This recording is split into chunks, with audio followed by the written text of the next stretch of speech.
I don't want anything from you.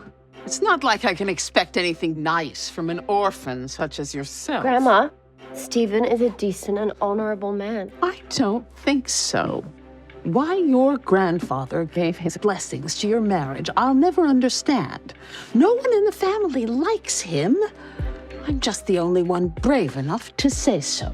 It's enough. It's okay, Carrie, really. You see, he knows his place, don't you? I had such high hopes for you, Carrie. Such high hopes! You know what would make a nice present, Stephen? What's that? You could divorce Carrie and let her marry Cullen Henderson like I wanted her to so many years ago. Now that would be a nice present. Now pass me a present. And it better be expensive. I grew up as an orphan and poor, but I was about to discover I had more money than God. How incredibly rude. No shock there. The orphan boy has no manners. Sorry, I'll just be a minute. Hello, is this Stephen? It is. This is the hospital. Miss Jane asked us to call you. Miss Jane was my caretaker at the orphanage, the only person in the world who was kind to me. And? She isn't doing as well as we'd hoped. It looks like she will have to have the surgery. Okay. Yes, of course. What's wrong? It's Miss Jane. Her kidneys have gotten worse and she needs surgery. Oh no, Stephen, I'm so sorry. I thought the doctor said the dialysis would work. Apparently things are worse than they thought. With surgery so expensive. You know, if you need the money, you can always ask Grandma. I'm sure she would lend it to us. Surgery is going to cost $250,000. I doubt she'll lend us that much. She hates me, Carrie. No, she doesn't. Okay, fine, she does. But it can't hurt to ask. Maybe if she hears about it, she'll understand. I'll ask her. No, I should be the one to do it.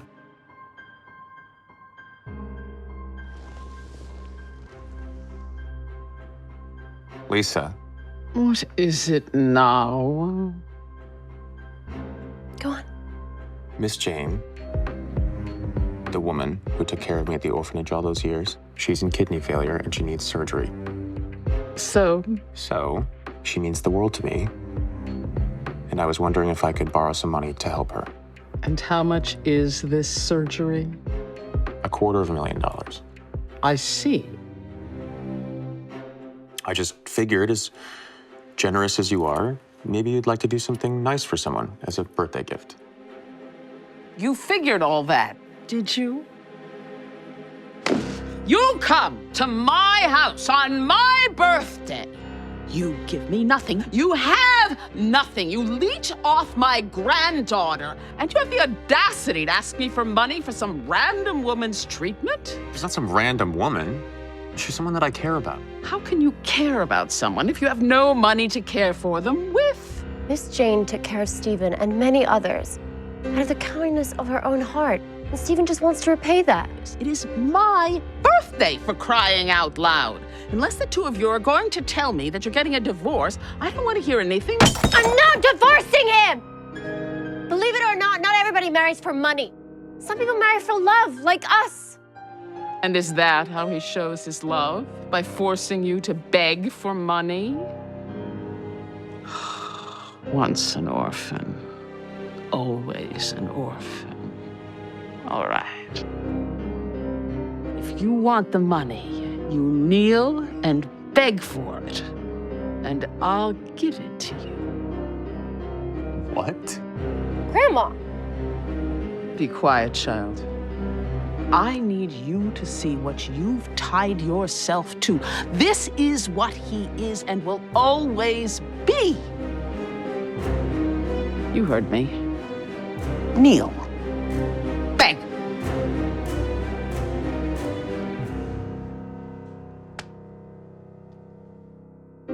Please, Lisa.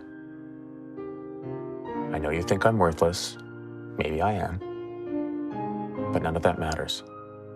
Miss Jane is about to die, and I will do anything I can to help her. Please help me. Please.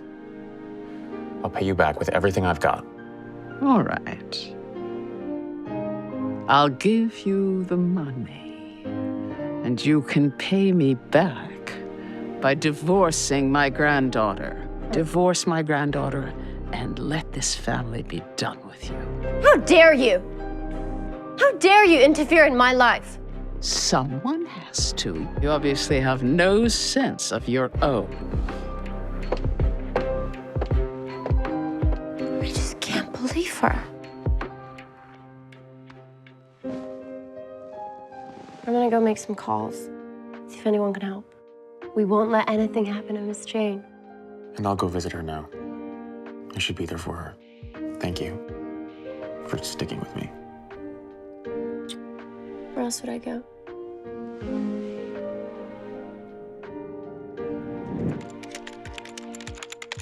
I'm here to see Jane Goodwin, please. Are you related? In a way. She's like a mother to me. Can I see some ID, please?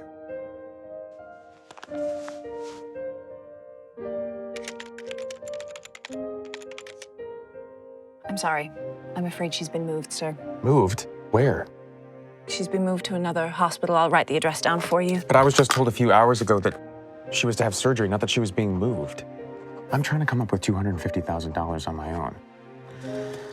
Actually, it says that her condition got worse, and her surgery will now cost almost $3 million. $3 million? Yes. Oh, but it says here that the bill has already been paid in full. What? I don't have $3 million.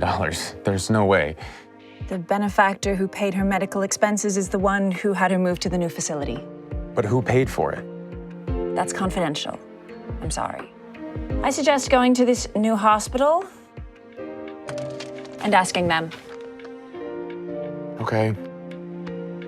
Thanks. Just hours ago, all hope seemed lost. But now, Miss Jane was in good hands. But whose hands were they?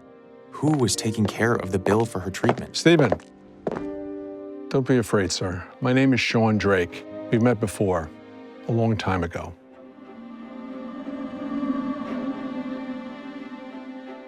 I know you. My parents are dead because of you. Sir, please. You insisted they drive across the country. They were so concerned with making good time, they fell asleep at the wheel. They never even saw that truck that hit them. I was thrown into an orphanage after that, and that's all your fault. Life can be cruel sometimes. Why are you here? Are you stalking me? You've got some nerve. It's about your family, sir. Your real family. My real family is dead because of you! Didn't you hear what I said? Your grandfather, sir, he sent me. Excuse me? My grandfather? He didn't know what orphanage you were sent to. He couldn't find it despite how hard he tried. It seems the files were lost. Got lost? It's been 20 years. Why are you doing this? Why now? Why did no one come find me after all these years?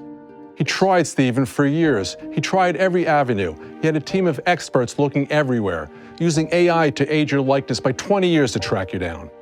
I don't understand. It was Miss Jane Goodwin that was the missing piece. When she was hospitalized, we found her detail and tracked her back to you. I was sent to find you to see if it was really you. Who is my grandfather then? Mr. Winston Gemsworth. He'll be overjoyed to hear the news. Winston Gemsworth is my grandfather. One of the richest men in the world is my grandfather. He's the one that paid for Miss Jane's treatment and had her moved to another hospital. Look, he wants to see you now. Let's go. He'll explain everything more. Was this a sick joke? I needed to find out if this was all really true. Was I really related to one of the richest men in the world? Stephen. Mr. Gemsworth?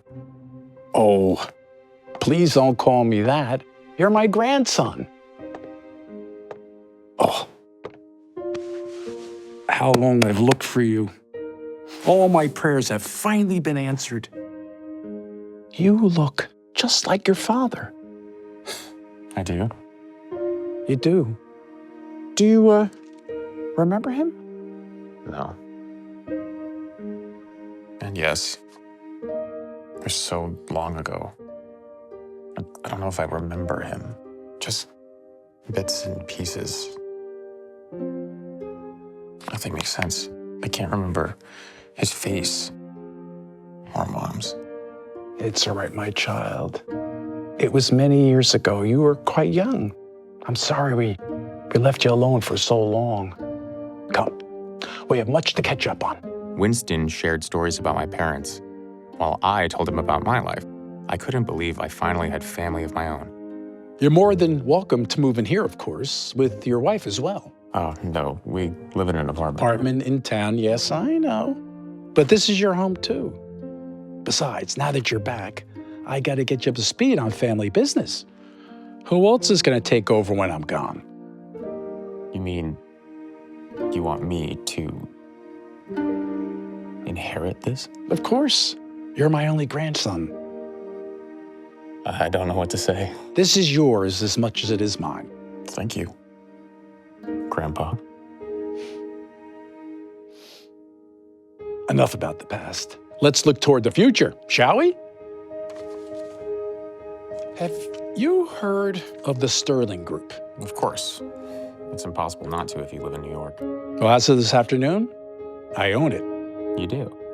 Indeed, and if you accept, I'd like you to be president. You want me to be what? You heard me. Do you accept? Well, of course I do. Great. Sign here.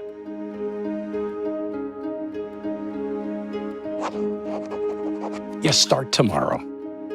You should let your wife know it might be a few long days to get everything situated. Smooth transitions make for better business, as you know.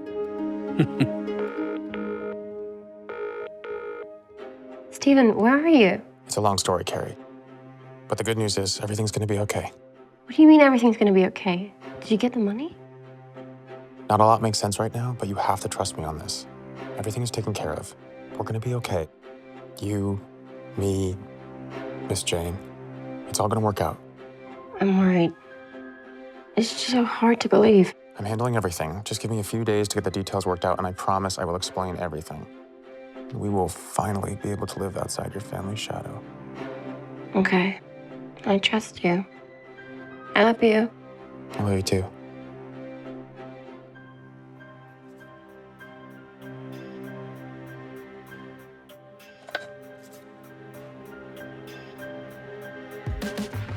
Not only was I now heir to the Gemsworth family fortune, but my new duties as president of the Sterling Group took up much of my time. I jumped right into both roles, learning more about my family while also learning more about the family business. However, while going through some files, I found a Sterling Group partner that looked familiar, the Hopkins Group, also known as my wife Carrie's own family.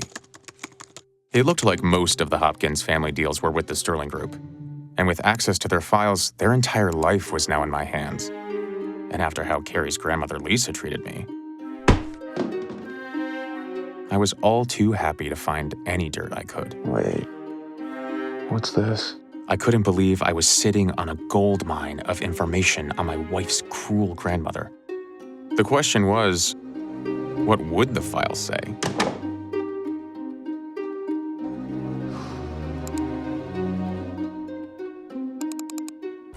Lisa Hopkins was suspected of hiring a hitman to take out her own husband? I could not believe what I was reading. We were led to believe that Grandpa Hopkins died of natural causes, but these files held proof that that was not the case. Here it was in black and white. Lisa likely killed her husband to inherit his fortune. I have to tell Carrie about this. Then I realized I couldn't. Not until I knew more. I needed to get the facts straight first before going to her. Information like this could ruin a family and a marriage. My days were filled with meetings as the new president of the Sterling Group. But my mind never stopped thinking about Lisa Hopkins and her criminal case.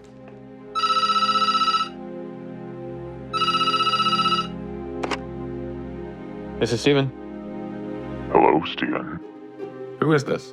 I have some information regarding Mr. Hopkins' death. What do you know?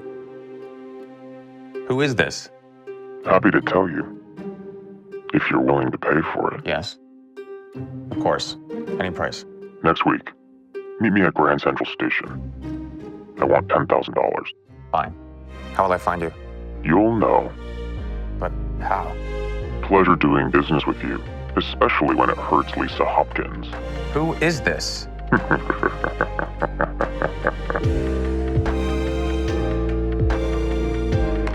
Who was the mysterious man on the phone? What evidence did he have against Lisa Hopkins? Why did he hate her as much as I did? Listen to my story, Secret Trillionaire, only on Pocket FM.